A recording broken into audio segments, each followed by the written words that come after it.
Hello students, मैं आपका physics गुरु निपेंद्र भटनागर आज अपने नए सेशन में आपके साथ हूँ जिसमें हम डिस्कस करेंगे एमीटर वो गैल्वेनोमीटर का एमीटर और वोल्ट मीटर में रूपांतरण।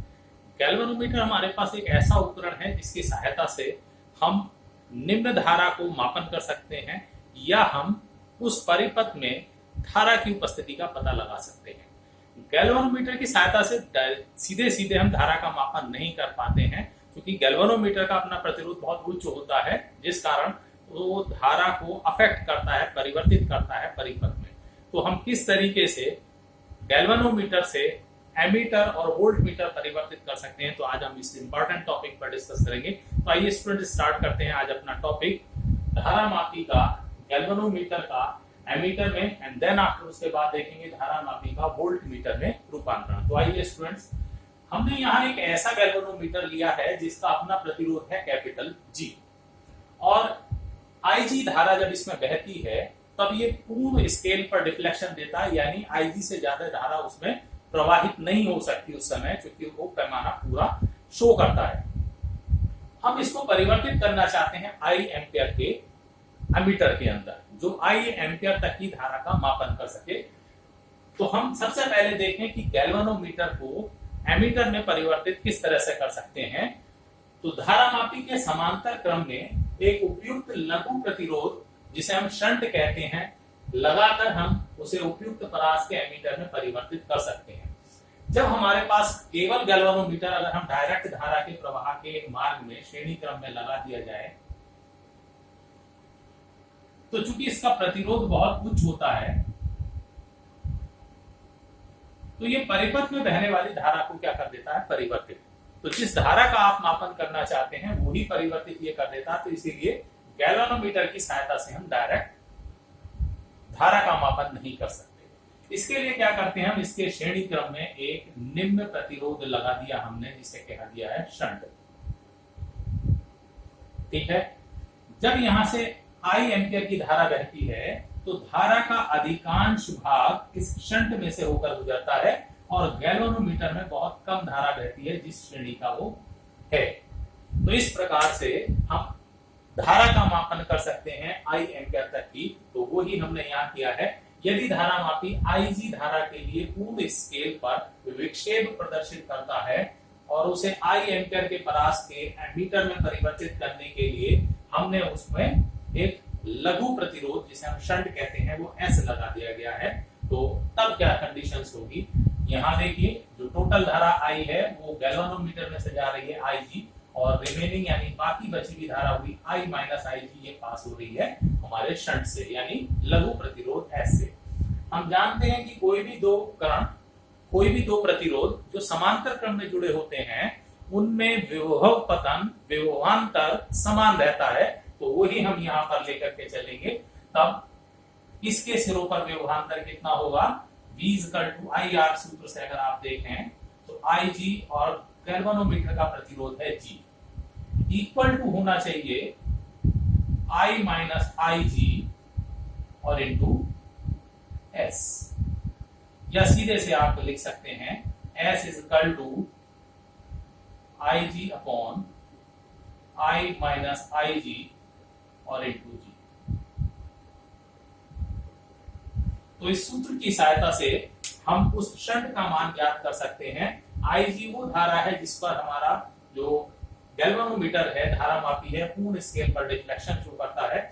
आई वो एम्पियर की धारा है जिसके परास के एमीटर में हम इसे परिवर्तित करना चाहते हैं, और जी है धारा मापी का प्रतिरोध। तो इस प्रकार से हम इसको एस की वैल्यू परिवर्तित करके अलग अलग रेंज के अलग अलग परास के एमीटर में परिवर्तित कर सकते हैं। ठीक है, एक और इंपॉर्टेंट टॉपिक है, इसी धारा मापी को हम कन्वर्ट करना चाहते हैं तो वोल्ट मीटर में। ठीक है स्टूडेंट्स, ये क्लियर हो गया। तो बिल्कुल क्लियर कट ध्यान में रखें कि जब भी हमें धारा मापी को एमीटर में परिवर्तित करना है तो हम क्या करते हैं, उसके समांतर क्रम में एक लघु प्रतिरोध जोड़ देते हैं। लघु प्रतिरोध जोड़ने से क्या होगा, जो अधिक धारा बहेगी हमने प्रवाहित किया परिपथ में, उसका अधिकांश हिस्सा गुजर जाएगा इस प्रतिरोध से, और गैल्वेनोमीटर में उसी परास का उसी रेंज की धारा बहेगी जिस कोटि का वो था। तो यानी कम धारा बहेगी, जिससे ये खराब नहीं होता, फूकता नहीं है। ठीक है, अब हम इसको परिवर्तित करना चाहते हैं वोल्ट मीटर में। ये हम जानते हैं कि वोल्ट मीटर को हम हमेशा परिपथ के समांतर क्रम में लगाते हैं जहां हमें विभवांतर ज्ञात करना होता है, क्योंकि उसका प्रतिरोध बहुत उच्च होता है। तो यहाँ पर गैल्वेनोमीटर का जितना हमारा रेजिस्टेंस उच्च है, लेकिन फिर भी वोल्ट मीटर की तुलना में, चूंकि आदर्श वोल्ट मीटर का प्रतिरोध अनंत होता तो अनंत नहीं है, बड़ा है, लेकिन इसको और बड़ा करने की आवश्यकता है। यानी अगर हम धारा मापी को वोल्ट मीटर के रूप में प्रयुक्त करना चाहते हैं तो उसका प्रतिरोध अनंत करना होगा। अनंत तो हम कर नहीं सकते, इसका मतलब बढ़ाना होगा। तो हम क्या कर सकते हैं बढ़ाने के लिए? वोल्ट मीटर के श्रेणी क्रम में एक उपयुक्त प्रतिरोध लगा दें, जिससे कि वो प्रतिरोध उसका बहुत बढ़ जाए और समांतर क्रम में जोड़ने पर वो वोल्ट मीटर की तरह एक्ट करेगा। ठीक है, तो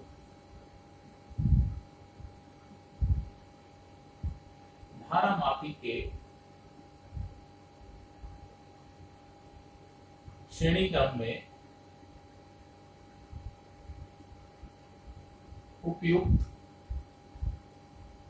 उच्च प्रतिरोध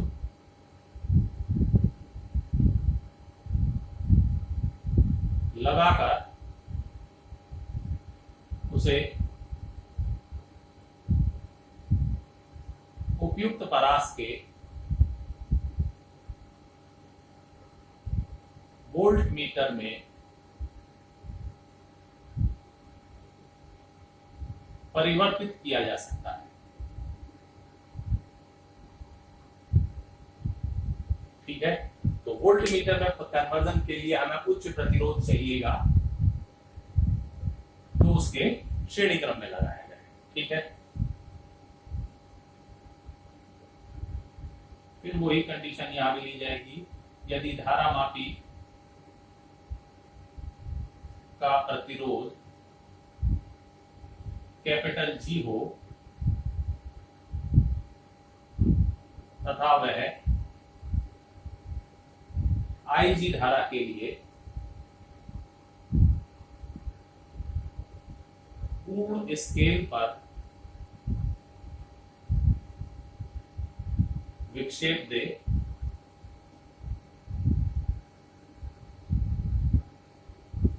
तब इसे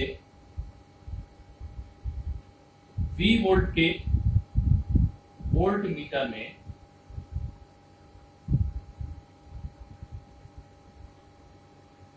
परिवर्तित करने के लिए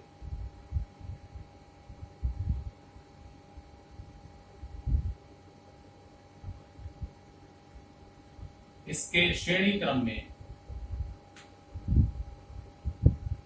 कैपिटल R उच्च प्रतिरोध लगाने पर, तो हमने इसके श्रेणी क्रम में कैपिटल R रेजिस्टेंस कनेक्ट कर दिया है, जिससे ये V वोल्ट के वोल्ट मीटर की तरह एक्ट करेगा। ठीक है, यहां पर टोटल रेजिस्टेंस G है गैल्वेनोमीटर का, R उसके श्रेणी क्रम में जोड़ दिया गया है। तो इस समय परिपथ का कुल प्रतिरोध इज इक्वल टू हो जाएगा R प्लस G तथा V इज इक्वल टू होगा IG into R plus G। ठीक है, you can say V upon IG is equal to R plus G, या इसी से हम निकाल सकते हैं R is equal to V upon IG और माइनस कैपिटल G। तो इस सूत्र की सहायता से हम उस प्रतिरोध का मान ज्ञात कर सकते हैं जिसकी हमें आवश्यकता होगी गैल्वेनोमीटर G प्रतिरोध के गैल्वेनोमीटर को V वोल्ट के वोल्ट मीटर में परिवर्तित करने के लिए। तो इंपॉर्टेंट टॉपिक है, इनके ऊपर न्यूमेरिकल भी अक्सर पूछे जाते रहे हैं, कंपटीशन पॉइंट ऑफ व्यू से भी इंपॉर्टेंट टॉपिक है। तो बिल्कुल क्लियर दिमाग में रखें, एमीटर कन्वर्जन के लिए शर्त यानी लघु प्रतिरोध को समांतर क्रम में जोड़ा जाता है और वोल्ट मीटर में कन्वर्जन के लिए उच्च प्रतिरोध को श्रेणी क्रम में जोड़ा जाता है। ठीक है स्टूडेंट्स, तो इनको ट्राई करिएगा, इनके कुछ न्यूमेरिकल्स ट्राई करिए। नेक्स्ट वीडियो में मिलते हैं अपने नेक्स्ट लेक्चर के साथ।